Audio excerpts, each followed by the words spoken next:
ఏపీలో జరుగుతున్న ఎన్నికల ధర్మయుద్ధంలో ప్రజలు శ్రీకృష్ణుడి పాత్ర పోషించి అర్జునుడైన సీఎం జగన్ కు అండగా ఉండాలన్నారు విశాఖ వైసీపీ ఎంపీ అభ్యర్థి బొత్స ఝాన్సీ. భీమిలి నియోజకవర్గంలో ఎమ్మెల్యే అభ్యర్థి అవంతి శ్రీనివాస్ తో కలిసి విస్తృతంగా ప్రచారం చేశారు.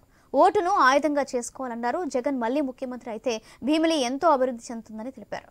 ప్రజలకు అందుబాటులో ఉండే అవంతి శ్రీనివాసరావును ఎన్నుకోవాలని పరోక్షంగా మాజీ మంత్రి గంటా శ్రీనివాసరావుపై విమర్శలు కురిపించారు. ఎంపీగా తనకు అవకాశం ఇస్తే పార్లమెంట్లో ఇక్కడ సమస్యలు ప్రస్తావించి పరిష్కారానికి చొరవ తీసుకుంటారని హామీ ఇచ్చారు బొత్స ఝాన్సీ.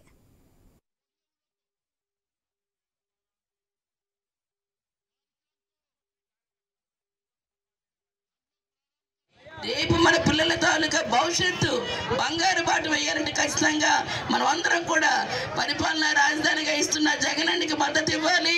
జగనన్నకి మద్దతు ఇవ్వాలంటే మీకు 24 గంటలు కూడా అందుబాటులో ఉండే మన నాయకుడు ముత్యంశెట్టి శ్రీనివాస్ గారికి తప్పనిసరిగా మీ అభిమానాన్ని ఓటు రూపంలో జరుగుతున్న ధర్మయుద్ధంలో పాండవుల వంటి ఈరోజు వైఎస్ఆర్సీపీ పార్టీ తప్పనిసరిగా విజయదుందుబి మోగించాలి.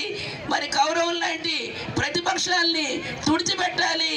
ప్రజాదేవుళ్ళైన మీరందరూ కూడా కృష్ణుడిలాగా ముందుకొచ్చి అర్జున్ లాంటి జగన్మోహన్ రెడ్డికి అండగా ఉండి నాలుగుపై ఓటేసి అత్యధిక మెజార్టీతో గెలిపించాలని మీ ఆడపడుచుగా ఝాన్సీని ఈవేళ పార్లమెంట్కి పంపించారు.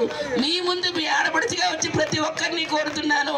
పార్లమెంట్లో ఏ గలం ఇప్పి మీ తాలూకు ఇక్కడ సమస్యలు మాట్లాడాలంటే మీ అక్క చెల్లిగా మరి నన్ను అవకాశం ఇవ్వండి, పంపించండి.